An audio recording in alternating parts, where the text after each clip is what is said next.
Tatjana Trček-Pulišič, dobrodošli v Globalni vasi, lep pozdrav v Baltimore. Hvala, lep pozdrav za povabilo.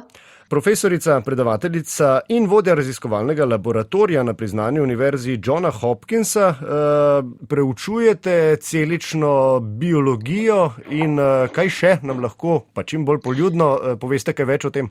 Ja, preučujem tudi ekspresijo genov in kopičenje mRNK molekul v celici in kako se to kopičenje potem izraža in kako to vpliva na razvoj celic. Bolj specifično se ukvarjamo z kako se razvijajo razvojne, izvorne celice, ki potem dajo organizmu življenje. Da domujete v Združenih državah je po malem posledica spleta naključij, v nekem oziru pa tudi ne, glede na to, da je šlo za vašo dolgoletno željo ali pa sanje, če želiva biti rahlo patetična. Sicer ne vem, če se sklada z vašim dejanskim odnosom, ampak kot otrok ste si želeli v Ameriko, ne? Ja, jaz se spomnim, da sem bila v 7. razredu, sem napisala spis, da se hočem preseliti v New York City. Potem je pa ta želja nekako mogoče ugasnila, malo kasneje, zaradi tega, ker pač nisem vedela, da je to lahko sploh možno. Potem je pa v koncu mojega študija na univerzi mikrobiologije v Ljubljani spet prišla na dan. In potem se mi je tudi to uresničilo in sem se 2002 preselila v New York. Delate torej na eni bolj elitnih univerz, kjer so vas, kot ste mi zaupali, zaposlili predvsem na podlagi vaših raziskovalnih dejavnosti. Delovno mesto v vašem primeru ni bil primarni razlog za selitev v Združene države, ne? Prej je bila to ljubezen. Ampak vaš mož je pa Hrvat, Dalmatinec, ne? Kako to, da sta čez lužo pristala? Ja, moj mož, njegovi starši so Dalmatinci iz Oliba in oče in mama sta se preselila v New York že daljnega leta 1950 tam nekje. Potem pa moj mož Wesley in njegov brat sta se pa v bistvu rodila v Ameriki, v New Yorku, ampak sta vsako leto hodila nazaj na poletne počitnice čez celo poletje na Olib. In tam so spoznali kup Hrvatov in zaradi tega, ker Slovenci počitnikujemo na Hrvaškem, so na ta način spoznali tudi polno Slovencov, postali so dolgoročni prijatelji in eventualno je moj mož prišel v Slovenijo na štipendijo Fulbright, kjer so se potem tudi midva spoznala na neki palačinka zabavi. Tako da ja, to je bilo 2001. Kako so bili videti vaši začetki v Združenih državah? Kot raziskovalka ste se morali tudi tam uveljaviti, poiskati svoje priložnosti, ali kot ste se sami izrazili, na začetku je bilo treba delati za življenjepis. V akademskem svetu smo že večkrat slišali, da je lahko zelo grob, da gre za zelo tekmovalno, včasih tudi izkoriščevalsko okolje, tudi po vaših izkušnjah. Ja, po eni strani oboje in na nek način zelo tekmovalen, izkoriščevalski, po drugi strani je pa zelo lep. Jaz sem prišla v New York, univerza mikrobiologije mi je dala zelo veliko osnovnega znanja in tudi zelo veliko praktičnega znanja, ampak v New Yorku, kjer sem začela delati, sem pa delala v laboratorijih, kjer je bilo bolj poudarjena molekularna biologija in potem celična biologija, tako da tega mi je pa manjkalo. In zaradi tega potem, takrat sem v bistvu delala 2 leti zaradi tega, da sem si okrepila svoj življenjepis, svoj CV, zaradi tega, da sem se lahko potem sploh prijavila na univerze in da so me na nek način resno jemali, ker tudi mojih profesorjev iz Slovenije niso poznali. Tako da se mi je moja pot v akademske vode v Ameriki zamaknila za 1-2 leti.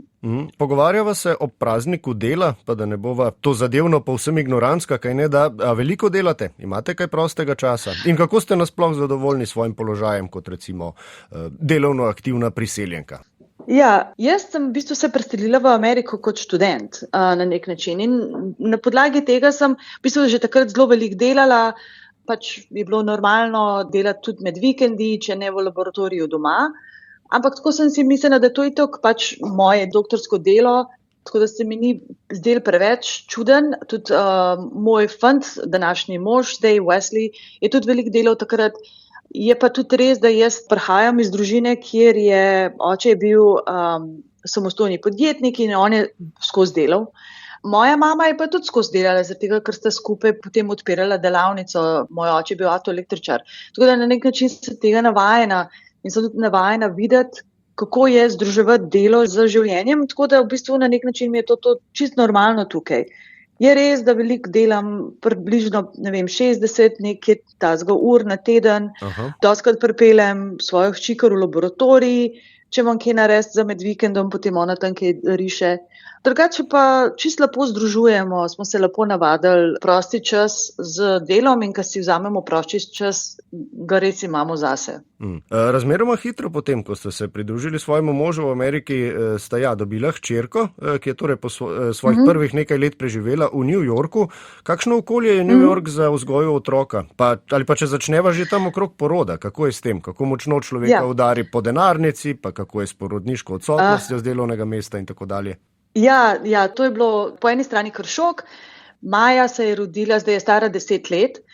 Rodila se je v New Yorku in sicer jaz sem delala v isti bolnici, je bil moj laboratorij, kjer se je potem Maja tudi rodila. Tako da jaz bi bil lep aprilski petek, sem šla lepo v službo in mi je na poti v službo odtekla voda. In sem potem vedela, da bom rodila tisti dan in v bistvu sem šla lepo na podzemno, brez skrbi. Šla sem v laboratorij, vrgla stran eksperimente, ki se ne bojo dokončali, poslovila sem se od sodelavcev in v bistvu šla roditi. In sami šli roditi.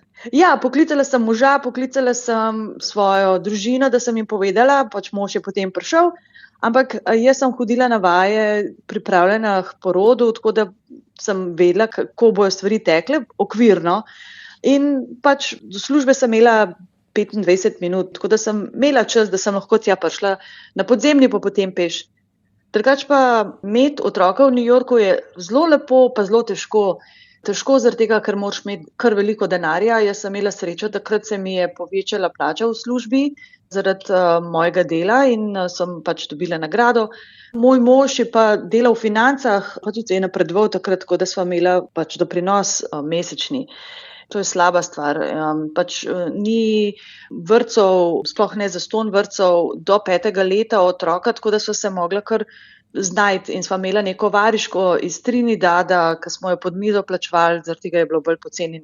Ona je bila super in je tudi... To je nekaj običajnega, torej, da ponudiš delo nedokumentiranemu delavcu ali kako jim tam pravijo? Ja, v New Yorku je to cela ekonomija z temi ženskami nedokumentiranimi iz teh južnih otokov, iz Karibov in so super in se potem tudi se razume, da ko ta ženska konča pri neki družini, da je ta družina pomaga poiskati drugo delovno mesto pri drugi družini.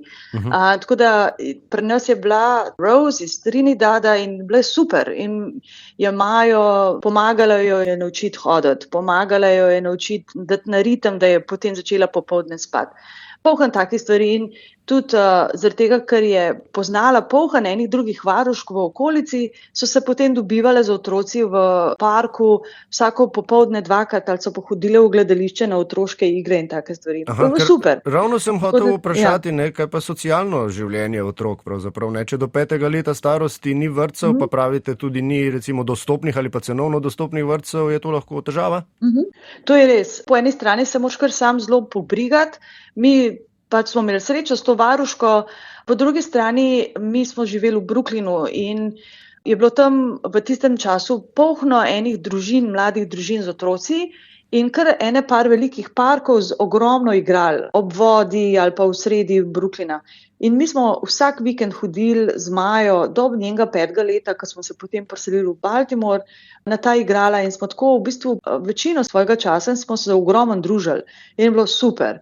Glede na to, kar pravite o zelo spodobnih dohodkih svojih in moža, verjetno niste imeli kaj izkušenj s prostorsko stisko v New Yorku, o kateri se velikokrat pogovarjamo. Čeprav, ena vaših slikovitih ubeseditev, sicer povzetih od drugih, ki mi močno odzvanja, vam pa verjetno tudi, glede na to, kolikokrat pravite, da ste jo slišali, je, da je v New Yorku stanovanje tvoja spalnica, dnevna soba pa New York kot tak.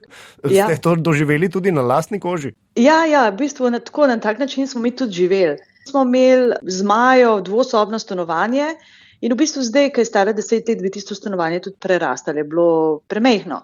Zaradi tega smo bili pa zelo veliko zunaj, je pa drago. To je pa pač slaba stvar New Yorka. Če bi se hotel preseliti v drugo stanovanje, večje stanovanje, bi bilo to zelo, zelo drago. Ko smo mi živeli v Manhattnu, prej v našem prvem stanovanju, ki je bil mehni studio, sva tam živela sama z možem, je na stopnicah pred našim stanovanjem se vsak dan ustavili pohranjenih ljudi. Včasih ljudje so imeli čudne stvari, se spomnim, imel nekega belega pitona okoli sebe, nekdo je prišel z eno kletko z velikim papagajem. Pohran stvari se je takih dogajalo, tako da v bistvu si mogel sem skozi okno pogledati, pa si kaj novega videl. Pogovarjamo se z doktorico Tatjano Trček-Pulišič, profesorico in vodjo laboratorija na Univerzi Johna Hopkinsa v Baltimoru. Zdaj, čeprav se veliko pogovarjava o New Yorku, kako podobna ali različna, pa v katerih pogledih sta si Baltimore in New York? Baltimore in New York sta si po eni strani kar zelo različna in na nek način je Baltimore bolj podoben Ljubljani. Sicer večji, 680 tisoč ljudi, ampak so te mehni zaselki, ki spominjajo na Ljubljano. Mi imamo kolesa, dostikrat hodimo peš, veliko se družimo z našimi sosedi, imamo zdaj hišo in potem obdelujemo svoj vrt, posadimo rože in to skupaj s sosedi. Tako da to je zelo prijeten. Veliko bolj poceni. Drugače pa, v Baltimorju malo več hodimo na izlete, pohajkujemo in tako da zgleda tudi Baltimore in Maryland, to je država, v katerem Baltimore je tudi na nek način malo bolj podoben Sloveniji. Veliko več hribov je, veliko več gozda, veliko več cerkvic na teh hribčkih, tako da na nek način je malo bolj podoben Sloveniji. Pa tudi vaša soseska, konkretno v Baltimoru, morda je malce bolj podobna našim predstavam o nekem tipičnem ameriškem družinskem življenju, če zdaj pustimo New York ob strani. Ta življenje v soseski dvorišči ali pa backyardi, pa žarih na dvoriščih in sosedih, ki na barbecue prinesejo kakšno posodo solate, si prav predstavljamo? Ja. Točno to. Mi smo sosedi, tukaj smo povezani, imamo tudi ta Slack soseski in se povezujemo in se dobivamo kar dosti, sploh pa zdaj, ko bo poletje, bojo veliko več barbecue, pa bomo šli k enemu sosedu in bojo vsi prišli tja, ali bomo šli pa k nekomu drugemu. In tudi, ko je bil COVID, mi smo se glih takrat preselili v to sosesko, 3 tedne pred COVIDom, in smo se, ta naša soseska, ki združuje tam mogoče 70 hiš, smo se kar na nek način zaprli in smo se začeli ogromno družiti. Eden od sosedov, ker je kar veliko otrok na tej naši soseščini, je vsako nedeljo predvajal filme takšne in drugačne za otroke. In smo vsi prišli in je bilo super. In smo gledali od zunaj, imel neko platno in projektor in je bilo super. In tudi zdaj to nadaljujemo, ker je bilo to lepo. Izkušnja COVID-a vas je pravzaprav povezala. Redki imajo na to obdobje lepe spomine, ne? Ja, mi imamo tudi tukaj spet eno srečo. Nas je COVID zelo povezal. Ne samo z Baltimorjem in z našimi novimi sosedi, ampak tudi, kako smo se mi preselili. Maja, moj mož pa jaz se nismo hkrati preselili v Baltimore. Moj mož se je preselil v bistvu kasneje, ampak je vsak petek hodil iz New Yorka na vlak za 3 ure, pride v Baltimore in potem v ponedeljek zjutraj odšel nazaj v službo v New York. In ko se je začel COVID, se je v bistvu on potem preselil in je potem ostal z nami naslednjih 2-3 leta, dokler ni potem dobil službe v Baltimoru. Tako da nas je COVID kar povezal in smo se ogromno družili, pa po eni strani smo spet postali družina, tako da je bilo zelo, zelo lepo. Kljub temu, da je bilo grozen, kar se je dogajalo. Pravzaprav smo o konkretni soseski, kjer živite zdaj v Baltimoru, povedala kar nekaj idiličnih stvari. Zdaj, v čem pa se kažejo ali pa morda kje vi opažate pa posledice višjih stopenj kriminalne dejavnosti v Baltimoru? Tudi o tem ste mi namreč pravili. In glede na to, da delava usporednice ali pa primerjave z New Yorkom, se mi to zdi zelo zanimivo. Ja, Baltimore je revno mesto. New York je eno izmed najbolj bogatih mest in tukaj se pa razlika je zelo, zelo, zelo opazna in se tudi jo zelo občuti, tudi s tem dnevnim življenjem. Jaz in moja družina živimo v neki soseščini, ker ne bi bila kar varna, je tudi mogoče malo bolj premožna, zaradi tega, ker je povezana z Univerzo Johns Hopkins, pač je veliko profesorjev na naši ulici, naših sosedov. Je pa res, da je pa zelo blizu zraven soseska, ki je pa zapuščena in zelo revna in se ta kriminal kar hitro prelije k nam. Je mogoče malo več vlomov v avtomobile pa take stvari. Aha. Moramo biti malo bolj pazljivi. Zvečer, ob 8. zvečer, če je že tema, ne gremo sami ven, greš s taksijem ali pa greš z avtomobilom. V New Yorku to ni bil nikoli problem, ker so bili vedno ljudje okoli tebe. Tako da ne glede na čas si lahko šel sam kamorkoli, kjerkoli. Tukaj moraš pa zelo kar paziti in to je tudi velika razlika med Baltimorem in Slovenijo. Jaz tega občutka v Sloveniji nikoli nimam, da bi me bilo lahko strah. Tukaj pa moram biti malo bolj pazljiva pa pametna, pa malo se bolj odločati, kam bom šla pa kam ne bom šla. Ko vse skupaj seštejeva, odštejeva in po črto razbereva nek rezultat, kje boste najverjetneje živeli čez 30 let. Vi prihajate z Vrhnike, ne? V Ljubljani ste tudi bili. Ja. Nek Olib ste omenjali, to je nek kraj v Dalmaciji. Ja, to je otok v Dalmaciji, od Zadra mogoče 2 uri stran s katamaranom. Moj mož ima družino še vedno na Olibu, jaz imam svoje starše, svoje brate in sestre v Sloveniji in svoje sorodnike. Tako da midva se vidva upokojiti ne v Ameriki, ampak doma in biti nekje razpeta med Olibom in Slovenijo. Je pa res, da bomo najbrž potovali kar veliko nazaj v Ameriko, sploh pa moja hči se zdaj uči japonščine, se je začela sama učiti, zdaj otroci tukaj imajo nek jezikovni app na tablicah in se sami učijo kjerkoli jezika. Ona se uči japonščine, njeni prijatelji se učijo korejščine, kitajščine in to. In je tako zelo samoiniciativno in zdaj pač govori že kar nekaj časa, da bi se rada preselila v Tokio in bi tam hodila v univerzo. Tako da, če se to uresniči, bom mogoče bila razpeta med Ameriko, Slovenijo, Hrvaško in tudi Japonsko. Tako da nikoli se ne ve, kaj se bo zgodilo. Ampak, težko je reči, kaj bo, ampak verjetno pa ne bomo bili v Ameriki. No. Dovolj na široko ste zastavili, da se najbrž niste zmotili, ne glede na to, kako bo. Ja. Tatjana Trček-Polišič, najlepša hvala za košček vašega časa in pogovor. Vse dobro in lep pozdrav iz Ljubljane. Hvala vam in tudi vam lep pozdrav. Nasvidenje.